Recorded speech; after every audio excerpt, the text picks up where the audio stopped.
अस्सलामुअलैकुम। खबरें चलेंगी लगातार मगर तेज से सरिशे पर नजर मगर दूसरे जाविये से। मैं हूं मरियम खान और आप देख रहे हैं पाकिस्तान नामा। यहां पर बात होगी पाकिस्तान के अवाम की। हम पहुंचाएंगे आपकी आवाज़ इक़्तिदार के ऐवानों तक। समाज के मसाइल पर बात की जाएगी, अदालतों की खबर आपको दी जाएगी, जुर्म कहानी सुनाएंगे, शहर शहर गाँव गाँव का अहवाल भी आपको बताएंगे। खेल के मैदान में क्या कुछ हो रहा है और मौसम का हाल बताने वाले क्या कहते हैं ये भी आपको बताएंगे। Welcome back. अब बात करते हैं आज की बड़ी और अहम खबरों के हवाले से और बताते चलें कि आज पाकिस्तान नामा में क्या डिस्कस होने वाला है। तो हुकूमत साजी के लिए मुशावरत जारी है, बड़े फैसले आज किए जाएंगे। इसके अलावा बात की जाएगी कि नवाज शरीफ चौथी बार वजीर आजम बनेंगे। शहबाज शरीफ ने यह बड़ा दावा कर दिया है। और पंजाब का वजीर आला कौन होगा, अवाम ने अपना फैसला भी सुना दिया है।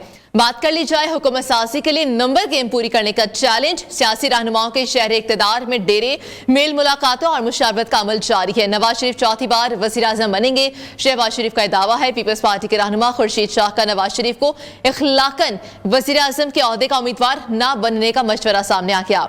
क्या पीपल्स पार्टी और नून लीग में नवाज शरीफ के वज़ीर आज़म बनने पर डेडलॉक है? सियासी हलकों में चहमगोइयां होने लगी हैं। नून लीग का साथ देना है या नहीं देना, पीपल्स पार्टी आज फैसला कर लेगी। पीपल्स पार्टी की सेंट्रल एग्जीक्यूटिव कमेटी का इजलास भी जारी है जिसमें बड़े फैसले मुतवक्के हैं। उधर नून लीग के प्रेस कॉन्फ्रेंस में कहते सदर नून लीग ने प्रेस कॉन्फ्रेंस में पीटीआई के आजाद अरकान को हुकूमत बनाने का चैलेंज भी दे दिया है, जबकि केपीके, पीटीआई और जमात इस्लामी का मिलकर चलने पर इत्तेफाक हुआ है वहां पर। और दोनों जमातों की जानिब से मुज़ाकरात के लिए कमेटियां भी कायम कर दी गई हैं। और बानी पीटीआई ने अली अमीन गंडापुर को केपीके में वजारत आला के लिए नामजद भी कर दिया है।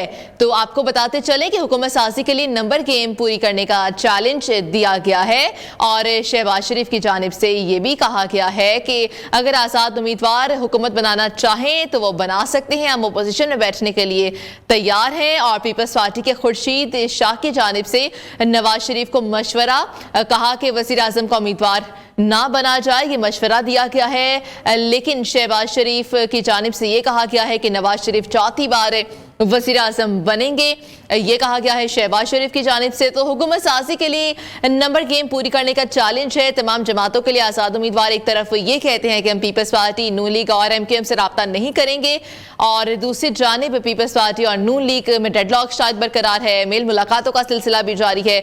नवाज शरीफ वज़ीर आज़म बनेंगे, शहबाज शरीफ वज़ीर आज़म बनेंगे या बिलावल भुट्टो बनेंगे, इस बात पर डेडलॉक बरकरार है। देखा जा रहा है कि कौन बनेगा कौन नहीं बनेगा। और पीपल्स पार्टी के रहनुमा खुर्शीद शाह ने नवाज शरीफ को मशवरा दे दिया है कि वो वज़ीर आज़म के लिए अपना नाम नामजद ना करें, उसके उम्मीदवार ना बने। तो सियासी रहनुमाओं के शहर इक़्तिदार में डेरे हैं। आज एक पीपल्स पार्टी का अहम इजलास है, उसमें फैसला किया जाएगा कि क्या नून लीग के साथ मिलना है या नहीं मिलना। अगर नहीं मिलना तो रन ऑफ इलेक्शन किया जाएगा। उसके बाद देखा जाएगा कि कौन सी पार्टी को ज़्यादा वोट पड़ते हैं। बाकी सूरत हाल अब ये है कि सदर नून लीग जो है शहबाज शरीफ, वो कहते हैं कि वज़ीर आज़म नवाज शरीफ ही बनेंगे चौथी मरतबा। और ये सूरत हाल है जो कि देखी जा सकती है। और इसके अलावा अभी आपको दिखाते हैं कि सदर नून लीग ने अपनी प्रेस कॉन्फ्रेंस में मजीद क्या कहा है। और अगर आज़ाद मेंबरान वो अपने आप को पीटीआई स्पॉन्सर्ड कहें या नॉन पीटीआई स्पॉन्सर्ड कहें, अगर वो हुकूमत बना सकते बड़े शौक से बनाएं। प्रेसिडेंट ने उनको दावत नहीं देनी कि अब आइन का मंशा और तकाजा ये है कि हाउस खुद जो जिसकी भी तादाद ज़्यादा है वो अपने कैंडिडेट को वो फील्ड करते हैं। एक प्रोसेस है, स्पीकर के पास बाकायदा वो जमा होते हैं और उस पर वोटिंग होती है। लिहाजा अगर आज़ाद मेंबर जो अपने आप को पीटीआई स्पॉन्सर कहते हैं बड़े शौक से हुकूमत बनाएं, हम अगर वो मेजॉरिटी दिखा देंगे, हम बड़े शौक से हम बैठेंगे ऑपोजिशन बेंचेस पे और अपना जो एक आईनी किरदार वो हम अदा करेंगे इंशाअल्लाह। एक तरफ इल्ज़ाम लगाया जाता है कि धांधली हुई, हमारे स्टॉलवर्ड्स इलेक्शन हारे, आज़ाद जीते और उसके बाद भी धांधली हुई। आइन कहता है कि 21 दिन में, जिस दिन इलेक्शन ख़त्म होते हैं तो 21 दिन के बाद पार्लियामेंट का इजलास बुलाया जाएगा। ये आइन की ये रिक्वायरमेंट है। अगर पीटीआई को बाज़ लोग उनकी मर्जी के खिलाफ दुपट्टे पहनाकर 2018 में उनको जबर के साथ बनी गाला ले जाया गया, बिलाखिर आप ये तो कहेंगे ना उनको एक कानूनी बात थी, जबर को कोई नहीं पूछेगा, वो एक कानूनी बात थी। आज अगर लोग अपनी खुश दिली से बलूचिस्तान से आकर केपी से आकर यहाँ पर वो हमें ज्वाइन करने को तैयार, तो आपको क्या एतराज़ है? सदर नून लीग शहबाज शरीफ ने जो कहा, जो बातें की, वो आपने मुलाहिजा की। इसी हवाले से बात करने के लिए हमारे साथ मौजूद हैं ब्यूरो चीफ इस्लामाबाद जावेद बलोच हमारे साथ मौजूद होंगे। इसके अलावा हमारे साथ फिदा खटक पेशावर से ब्यूरो चीफ मौजूद होंगे और नुमाइंदा इस्लामाबाद आमना जंजुआ भी हमारे साथ ही मौजूद हैं। सबसे पहले बात कर लेते हैं जावेद बलोच हमारे साथ है, इस्लामाबाद के ब्यूरो चीफ। जावेद बलोच, बताइएगा शहर इक़्तिदार में आप मौजूद है, वहाँ पर क्या देख रहे हैं, क्या मंजरनामा है, और ये बताइएगा कि पीपल्स पार्टी और नून लीग में किन बातों पर अभी तक डेडलॉक बरकरार है, क्यों अंदर की बात बाहर नहीं आ रही अभी तक? देखिए मरियम, इस वक्त इस्लामाबाद जो है वो तमाम तर सियासी सरगर्मियों का मरकज़ बना हुआ है। असफ अली जरदारी यहाँ मौजूद हैं, बिलावल भुट्टो जरदारी यहाँ मौजूद हैं, नवाज शरीफ यहाँ पर आ रहे हैं और MQM का वफद भी यहाँ पे मौजूद है। तो आज सेंट्रल एग्जीक्यूटिव कमेटी के इजलास का दूसरा दिन था, अभी ये इजलास जारी है। इसमें बेसिकली पावर शेयरिंग फार्मूला पे जो है वो बात की जा रही है। ये बात तय हो चुकी है मरियम के, हमारे जो ज़राए हैं अंदर के वो बता रहे हैं कि पीपल पार्टी ने जो है वो नून लीग के साथ मिलने का फैसला कर लिया है। अब मामला ये डिस्कस हो रहा है कि जो पावर शेयरिंग फार्मूला है उस पर बात कैसे आगे बढ़ाई जाए और किस किस ओहदे के लिए जो है बात की जाए। जो ज़राए हैं हमारे वो ये बता रहे हैं कि पीपल्स पार्टी को नून लीग एक तो स्पीकर कौमी असम्बली की ऑफ़र की है, फिर चेयरमैन सेनेट की ऑफ़र की गई है पीपल्स पार्टी को, और फिर जो प्रेसिडेंट का ओहदा है वो भी उस पर भी बातचीत की जा रही है। जबकि इसके साथ साथ अगर पीपल्स पार्टी नून लीग के साथ यहाँ मिलती है वफाक के अंदर, तो पीपल्स पार्टी ना सिर्फ सिंध में हुकूमत बनाएगी बल्कि बलूचिस्तान की हुकूमत भी जो है वो बना सकती है नून लीग के साथ मिल के। तो ये तो एक ऑफ़र थी जो विद इन पार्टी जो है, जो नून लीग और पीपल्स पार्टी के दरमियान जो है वो चीज़ें चल रही हैं और उस पर बातचीत की जा रही है।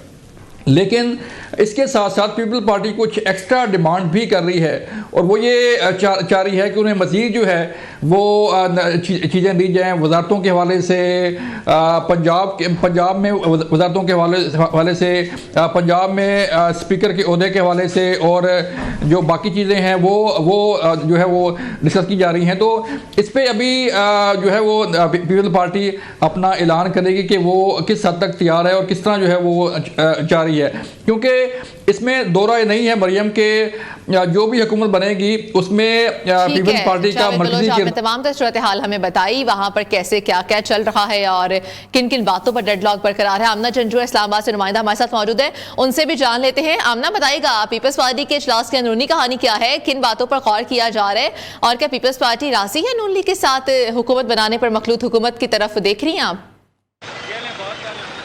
जी देखें, CEC का आज दूसरे रोज़ इजलास जारी है।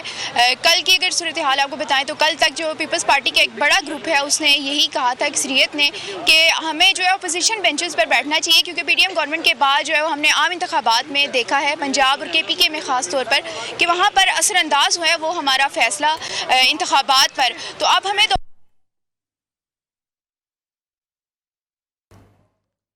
ये इजलास आज क्योंकि पीपल्स पार्टी का बड़ा अहम हो रहा है और क्योंकि शुरू हो चुका है, अब देखना यह है कि जो पीपल्स पार्टी है क्या वो राज़ी होती है नून लीग के साथ इत्तेहाद करने में, और उनका जो वज़ीर आज़म जिसको वो नामजद कर रहे हैं नून लीग वाले, क्या उसके लिए राज़ी होती है कि नहीं होती। फिदा खटक भी मौजूद है हमारे साथ पेशावर से, उनसे बात कर लेते हैं। फिदा खटक, बताइएगा क्या चल रहा है वहाँ पर, और KPK की सूरत हाल भी बताइएगा ज़रा कि KPK में अली अमीन गंडापुर को नामजद कर दिया गया है बानी PTI की तरफ से। अब आगे क्या देख रहे हैं, क्या PTI जो है वो मजीद हुकूमत कहीं और बनाने की पोजीशन में अभी नजर आती है?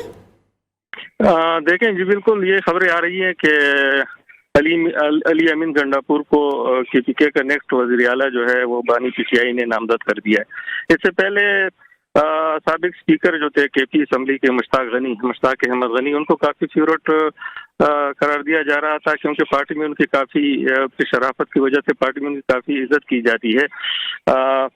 लेकिन कुराए फाल जो है वो अली अमीन गंडापुर के नाम निकला है। लेकिन एक बात यहाँ पे ज़रूर मैं कहना चाहूँगा कि अली अमीन गंडापुर वाहिद ये अभी पार्टी के जो लीडर हैं, सूबाई सदर हैं, उनके खिलाफ काफ़ी केसेस हैं अभी भी। 9 मई की वाक़यात, 10 मई की वाक़यात में वो मुतअद्दिद दर्जनों केसों में मतलूब है, और अभी तक जो है वो आज ही वो मंजर-ए-आम पे आए हैं। उनके वालिद साहब जो फौत हुए थे, उनके जनाजे में वो नज़र आए, तो अभी तक तो वो मंजर-ए-आम पे थे ही नहीं। इस हवाले से पार्टी के अंदर उनका जो वो है वो तगीर मौकफ रहा है पार्टी में, उस हवाले से भी पार्टी के अंदर बाज़ हलकों में तहफ़्फ़ुज़ात पाए जाते हैं और पार्टी के उनके जो मुंतखब MPAs हैं जिनसे हमारी बात हुई है तो वो सब इस बात पे ज़्यादा पुरजोश थे कि अगर मुश्ताक अहमद गनी वज़ीर आला बनते हैं तो उनके बहुत सारे काम जो फिदा खटक, असद कैसर और शहराम तरकई का नाम भी सामने आ चुका है वज़ीर आला के लिए उम्मीदवारों के लिए, तो क्या लग रहा है आपको, क्या वो भी दौड़ में शामिल होंगे? अली अमीन गंडापुर ही लीड ले जाएंगे?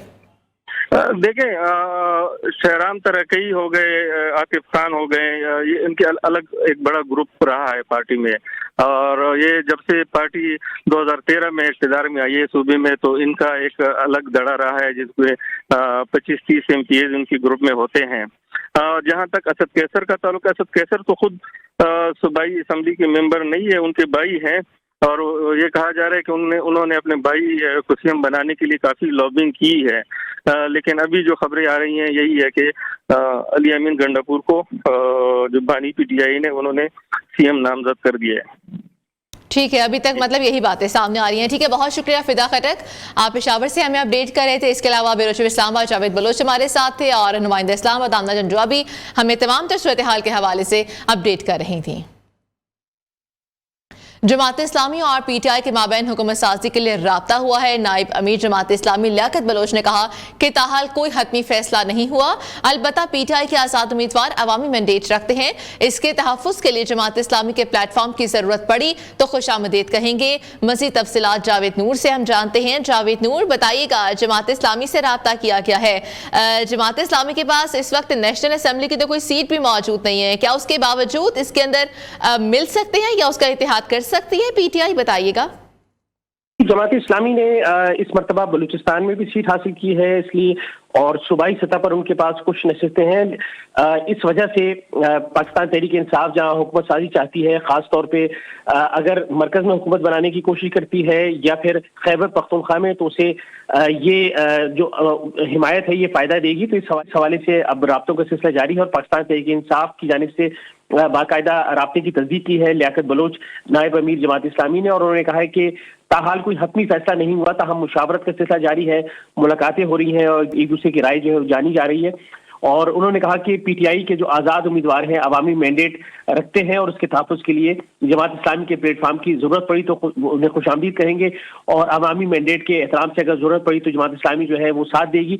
और आपके इल्म में है कि जो आज़ाद उम्मीदवार हैं उनका जब नोटिफिकेशन जारी हो जाएगा तो उन्होंने 3 रोज़ में किसी जमात में शमूलियत करनी है और इसी बुनियाद पर उस जमात को फिर ख़वातीन की रिजर्व सीट और अक़लियतों की रिजर्व सीट भी मिलनी है। तो आज़ाद उम्मीदवार हुकूमत साजी के हवाले से भी अहमियत रखते हैं और ये तमाम जमातें जिनके उम्मीदवार सूबाई असम्बलियों में या कौमी असम्बली में मौजूद हैं तो उनकी भी अहमियत जो है इस वक्त दो चंद है और तमाम जमातें ये कोशिश कर रही हैं कि अपनी अददी अक्सरियत को बढ़ाया जाए, कम से कम सादा अक्सरियत जो है सूबों में या मरकज़ में दिखाई जाए ताकि हुकूमत साजी के मरहले को आगे बढ़ाया जाए। और जो आज़ाद जहां उम्मीदवार हैं उनका ये किरदार भी बहुत अहमियत का हामिल है कि अगर वो नोटिफिकेशन के 3 दिन के अंदर जो है 3 दिन के अंदर किसी जमात में शमूलियत इख्तियार करते हैं तो फिर 60 नशिस्तें कौमी असम्बली में ख़वातीन की रिजर्व सीट्स हैं और 10 अक़लियतों की नशिस्तें हैं, इससे अददी अक्सरियत उन्हें हासिल हो सकती है। तो इस जानिब जो है कोशिश की जा रही है, जोड़ तोड़ का सिलसिला जारी है, मुज़ाकरात जारी हैं, एक दूसरे से मुतालबात किए जा रहे हैं और ये बड़ा अहम मौका है क्योंकि आप जानते हैं कि जहां अब आगे सेनेट के इजलास भी होने जा रहे हैं और वहां भी तकरीबन 50 के करीब उम्मीदवार हैं उनका इंतखाब किया जाएगा।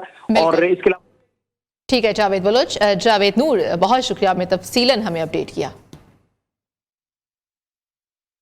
मौलाना मसूदुर रहमान उस्मानी के कत्ल की तहकीकात में अहम पेशरफ सामने आई है। ज़राए का कहना है कि मौलाना मसूदुर रहमान उस्मानी के कत्ल में इस्तेमाल होने वाले दोनों पिस्तौल बरामद कर लिए गए हैं। वारदात के बाद पड़ोसी मुल्क से आने वाली कॉल भी ट्रेस कर ली गई है। ये सूरत हाल है और मज़ीद तफसीलात उस्मान राना से हम जान लेते हैं। उस्मान राना, मौलाना मसूदुर रहमान उस्मानी के कत्ल की तहकीकात में क्या पेशरफ हुई है, बताइएगा। कॉल भी ट्रेस कर ली गई है?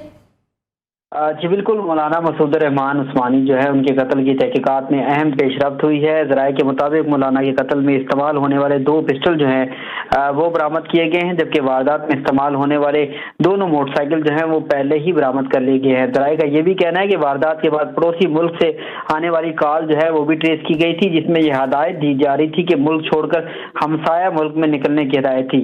इस वक्त भी ज़राए के मुताबिक 2 मफरूर मुल्ज़मान जो हैं बैरून मुल्क फरार होने में जो है कामयाब हुए हैं। जी ठीक है राना उस्मान, बहुत शुक्रिया आपने अपडेट किया। और यहाँ पर एक ब्रेक शामिल करते हैं।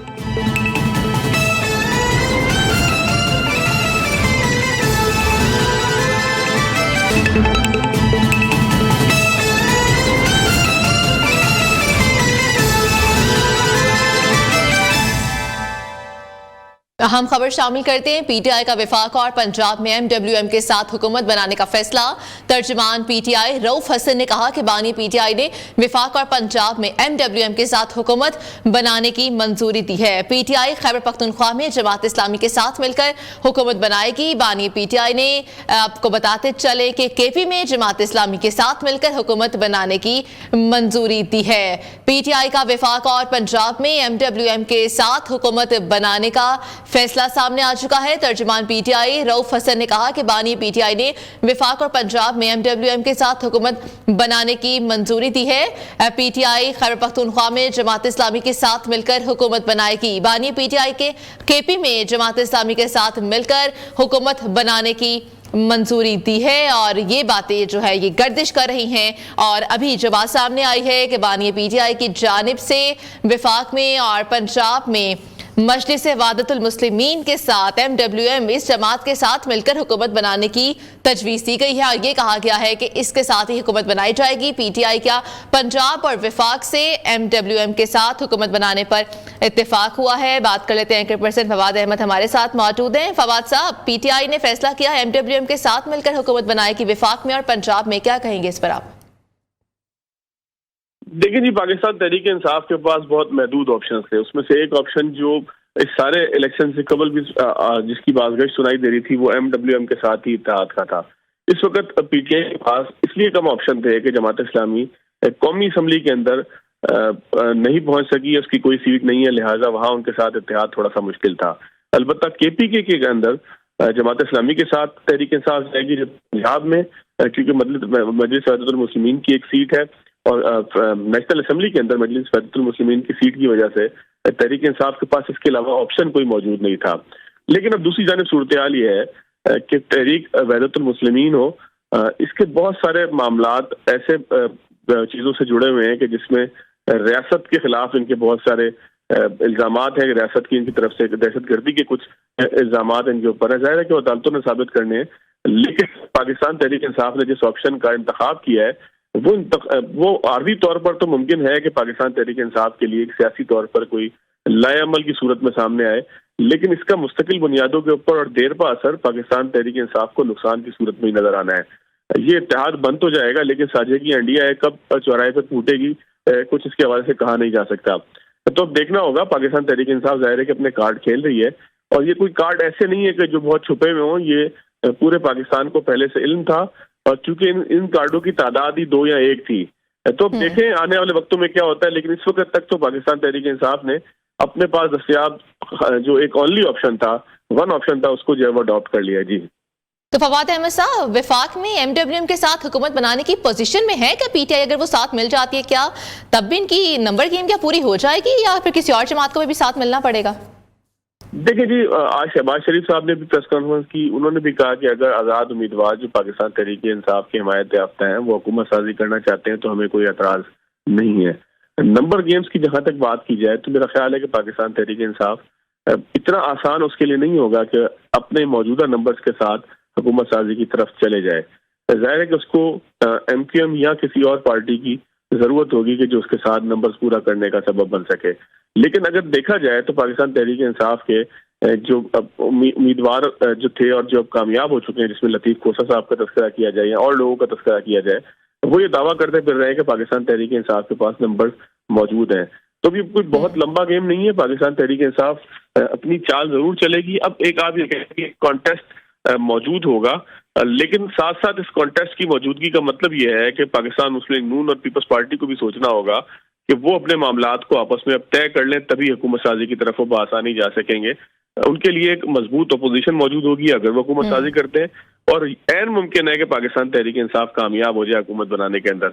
लेकिन अगर जिस तरह से बात की जाए KPK के अंदर, जिस तरह से अली अमीन गंडापुर साहब को जो है वो नामजद किया गया है चीफ मिनिस्टर के लिए, तो इससे अंदाजा होता है कि पाकिस्तान तहरीक इंसाफ मामलात को खुश उसलूबी से निपटाने के बजाय, खुश उसलूबी से जो है वो अफाम व तफहीम की तरफ ले जाने के बजाय महाजराई चाहती है। अली अमीन गंडापुर साहब 9 मई के वाकयात में न सिर्फ मतलूब हैं, बल्कि उनके हवाले से हमेशा ये एतराज सामने आया कि वो जारहाना हिकमत अमली रखते हैं, और जारहाना हिकमत अमली वो किसी सियासी मुखालिफ के खिलाफ नहीं बल्कि रियासत के हवाले से हमेशा दाएं बाएं के बयान देते हुए दिखाई देते हैं। तो इसका मतलब यह है कि पाकिस्तान तहरीक इंसाफ कन्फ्रंटेशन की तरफ जाना जा रही है, जो मुल्क के लिए किसी सूरत में भी जो है वो खुशाइन नहीं होंगे। मुल्क के मुस्तकबिल के लिए, मुल्क की मईशत के लिए, आवाम के लिए, आवाम की खुशहाली के लिए, फलाह बहबूद के लिए, सियासी इस्तेहकाम के लिए, सियासी महाज के ऊपर सूरत हाल को कूल डाउन करने के लिए किसी सूरत भी जो है वो बेहतर नहीं होंगे।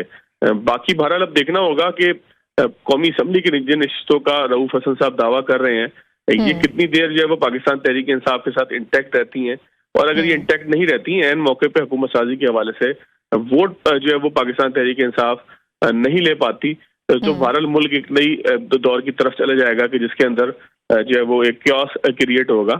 तो इस वक्त तक जो PTI के कार्ड्स थे, उन्होंने अपने सारे कार्ड, सारे पत्ते शो कर दिए हैं, बल्कि शो क्या करने थे, उन्होंने खेल दिए हैं।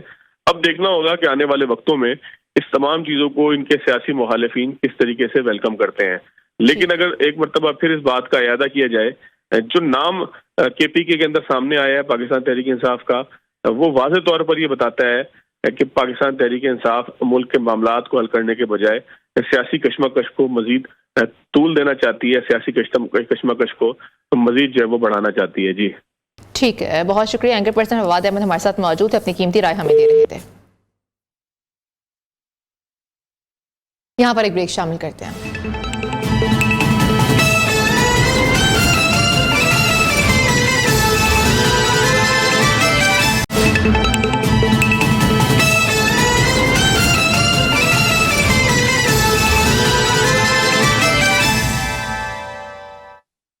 Welcome back. सियासी अदम इस्तेहकाम के बायस सरमाकार भी मोहतात हो गए हैं। पाकिस्तान स्टॉक मार्केट में दिन भर शदीद मंदी देखने में आई है। ट्रेडिंग के दौरान 100 इंडेक्स में 351 पॉइंट्स की कमी हुई है, लेकिन कारोबार के इख्तिताम पर पाकिस्तान स्टॉक मार्केट में मुस्बत रुझान रहा। 100 इंडेक्स 161 पॉइंट्स के इजाफे से 61,226 पर बंद हुआ है। मजीद बात कर लेते हैं, हमारे साथ मौजूद है हमारे नुमाइंदे काशिफ मुनीर और माहिर मशीद जफर मोतीवाला हमारे साथ मौजूद हैं।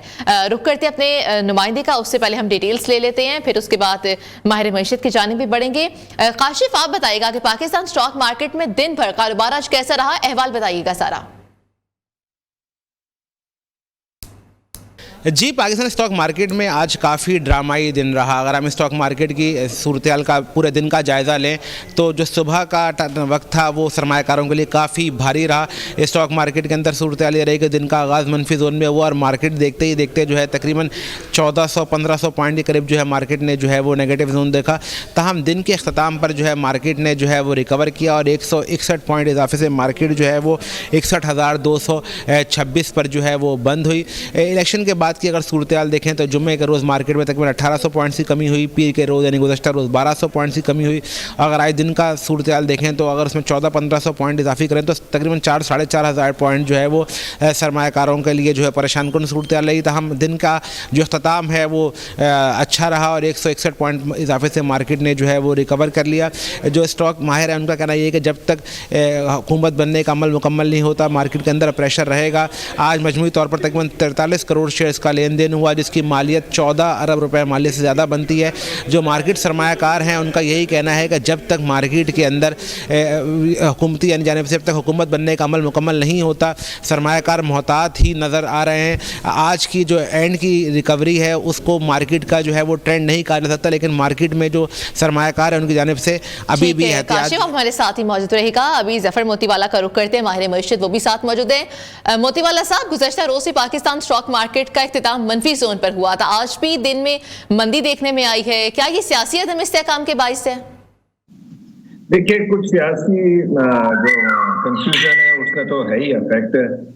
दूसरा ये है कि आज जब टेस्टिंग हुई 60,000 के इंडेक्स को भी ब्रीच किया गया तो घबराहट का लेवल बढ़ गया कि भाई ये डेडलॉक कब खत्म होगा पॉलिटिकल, क्योंकि इस डेडलॉक के साथ डायरेक्ट कनेक्टेड है इकोनॉमिक आउटलुक। अब इकोनॉमिक आउटलुक में जो सर्कुलर डेट के लिए इंटीरियम गवर्नमेंट ने एक पैकेज बनाया था वो IMF ने अभी कंसिडर नहीं किया है और वो इंतजार कर रहे हैं नई हुकूमत बनने का ताकि उसके साथ वो करें। दूसरा, IMF की जो ट्रांसफर है वो अगर लेट हुई तो दोबारा बैंक्रप्सी की बातें जो घबराहट दे रही हैं। तीसरा, अभी तक तो आज भी जो आपको टर्न अराउंड लग रहा है वो इसीलिए है कि कुछ पॉजिटिव न्यूज आई है पॉलिटिकल के भाई KPK के चीफ मिनिस्टर का ऐलान कर दिया गया है और खबर यही है कि आज रात तक ये डेडलॉक भी खत्म होगा, तो उसने मार्केट को टर्न अराउंड किया है। लेकिन असेंबलियों में जाते के बाद जब ऑफिशियल होगा उसमें इतना टाइम है कि अभी तो हमें ये फिक्र है कि ये फॉरेन फंड्स तो अभी तक एक्टिव है और बाइंग में है। लोकल स्मॉल इन्वेस्टर्स काफी सेलिंग में है, काफी घबरा गए हैं और अभी तक हमारे जो पाकिस्तानी फंड मैनेजर्स है वो भी अभी हिम्मत में हैं। लेकिन ये हिम्मत कहीं टूट ना जाए, क्योंकि आज जब 60,000 का लेवल को ब्रीच किया गया तो काफी लोग वही बातें दोबारा शुरू कर दी थी कि 55,000 का इंडेक्स हो जाएगा, जो एक और घबराहट लाता है। तो आप इंटरकनेक्ट करें IMF को, इकोनॉमिक तकलीफात को, मुश्किलात को और नई हुकूमत के बनने को। अच्छा जफर मोतीवाला साहब, आगे आने वाले दिनों में आप देख रहे हैं कि स्टॉक मार्केट कुछ अच्छा रिजल्ट दे सकती है? अगर तो सियासी इस्तेहकाम आता है तो भी बताएगा, अगर नहीं आता तो भी, क्या उसी से जुड़ा हुआ है सब? देखिए, मैंने जैसे कहा ना मरियम के ये सब इंटरकनेक्टेड है, पॉलिटिकल तकलीफें और इकोनॉमिक तकलीफें। आपकी हुकूमत बनेगी तो आपके हुकूमत के बनने के बाद उनको कोई भी हनीमून पीरियड नहीं है, उनको फौरन वर्क में लगना पड़ेगा, क्योंकि तमाम डिसीजन इनको विदिन 1 हफ्ते 1.5 हफ्ते में लेने, बड़े बड़े तकलीफ दे डिसीजन है। अगर आप टाइम दोगी तो मैं वो सब डिसीजन भी बताऊंगा। और अगर हुकूमत ना बनी तो आप फ्री फॉल की तरफ जा रहे हो, क्योंकि फिर ये जो खबरें दोबारा बैंक्रप्सी की आ रही हैं, हमको अब तो 6th मैन ऑफ एशिया कहा जाता है। पहले टर्की को उस्मानिया को लास्ट सेंचुरी में 6th मैन ऑफ यूरोप कहा जाता था। तो ये अभी हम ऐसी सिकनेस के साथ हैं कि कोई भी मिस एडवेंचर हुआ तो यहाँ तकालीफ बढ़ जाएंगी। ठीक है जफर मोतीवाला साहब, माहिर मशीद हमारे साथ मौजूद है, बहुत शुक्रिया, आपने अपनी कीमती राय दी। और काशिफ मुनीर हमारे नुमाइंदे हमें तमाम सूरत हाल के हवाले से अपडेट करते हैं। यहाँ पर एक ब्रेक शामिल करते, कहीं मत जाइएगा।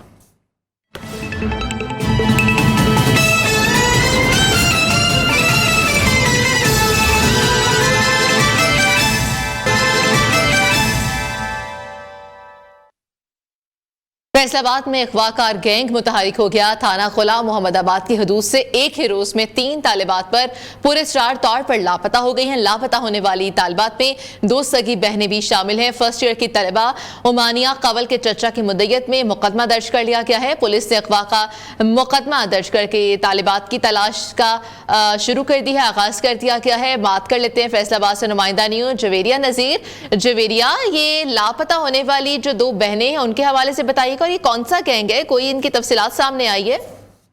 जी बिल्कुल, थाना गुलाम मोहम्मदाबाद के इलाका से 2 सगी बहनों समेत जो है वो 3 तालिबात को मुबैना तौर पर जो है वो अगवा कर लिया गया। फर्स्ट ईयर की तालिबा थी अमानिया कवल, जिसकी चचा की मुद्दत में मुकदमा भी दर्ज कर लिया गया। तीनों तालिबात जो है वो घर से निकली है, लेकिन हम स्कूल नहीं पहुंची। वापसी पर जो है वो वुस्ता की जानिब से स्कूल पहुंचकर जब मामले की छानबीन की गई तो पता चला कि बच्चियां जो है वो आज सुबह से ही स्कूल नहीं है, जिस पर वुस्ता को तशवीश हुई, पुलिस को इत्तला की गई। पुलिस ने वाकई का मुकदमा तो दर्ज कर लिया है, ताहम तीनों बच्चों का जो है वो ताहाल सुराग ना लगाया जा सका। वुस्ता ने मुतालबा किया है कि बच्चियों को बाहिफाजत बाजियाब करवाया जाए। ठीक है, बहुत शुक्रिया अपडेट करने के लिए। पाकिस्तान नामा से आज के लिए इजाजत दीजिए, अल्लाह हाफिज।